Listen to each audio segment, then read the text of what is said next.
Welcome to Marvelicious Toys. We bring you news and reviews of Marvel toys, statues, and more. Because not all Marvel collections can be bagged and boarded. They're not just toys, they're Marvelicious. But the next one is Evil Adversaries. Or I really like the translation, Ignobles Adversarius. Ignobles. And we start with Electro.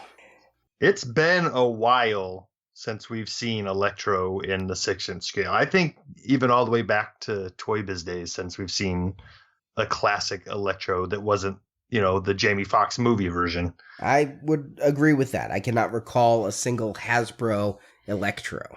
Oh, these hands are so tragic. I know they're supposed to be electrical. I'm sorry. I got sidetracked here by the very bad hands.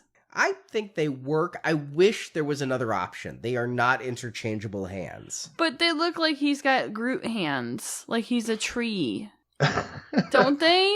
It feels a little bit, nature-y, but I do see the electricity in there.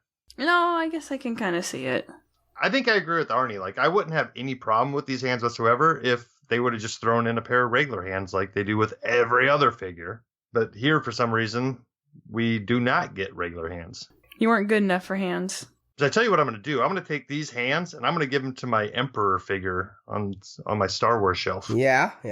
Although that should just be lightning coming out of the fingers. You need to paint the hands flesh colored and then just have the electricity. Yeah.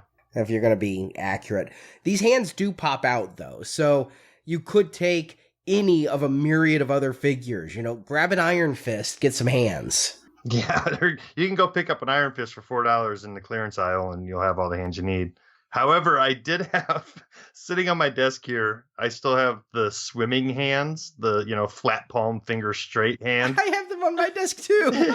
I put them on and it's way too big and out of scale for Shocker. Electro. For Electro. Oh, that's great. I think I might pose them like that. This has the more modern, we're not going to be a silly and 60s tough head where he's got the lightning bolts on his face. But if you're a classicist like me, you also get the masked head. And I like that masked head a lot more. It's just more comic, more fun. Oh, wow. Yeah. This is what they should have done to Jamie Foxx in the movie. I'm just going to say that now. That would have been tremendous because he kind of looks like he is the sunflower queen at a parade. Although I now think if we had done this to Jamie Foxx in the movie, we'd be Batman and Robining it, wouldn't we? Like, this would be one step away from Jim Carrey's Riddler and that if we had... Because I could see Jamie Foxx wearing this, but then he'd have to be like, woo, and all this crazy stuff. Yeah, I mean, this outfit is, like you said, from the 60s and almost straight out of like a Batman villain costume. I mean, it's that over the top.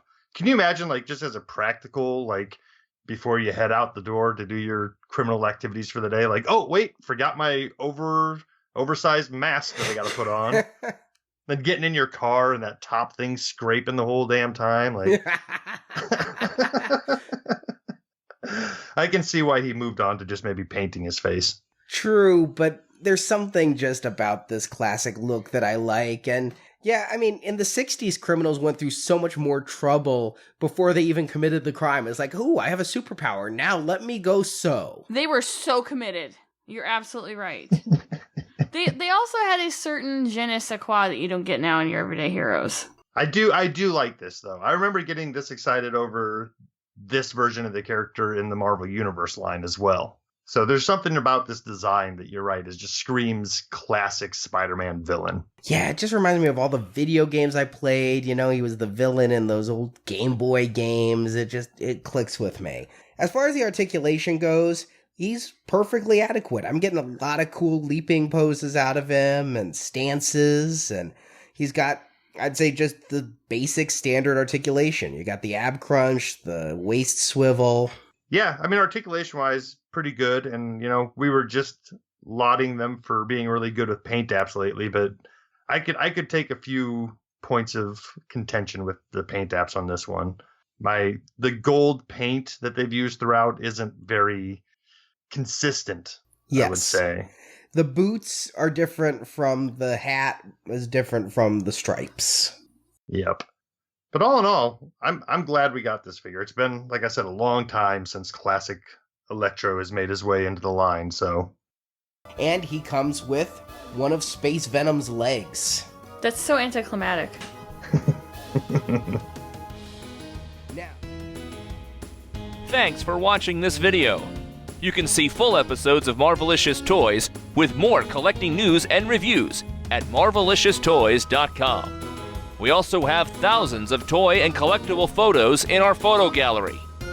If you enjoyed this video, please subscribe to our YouTube channel. Until next time, make mine Marvelicious.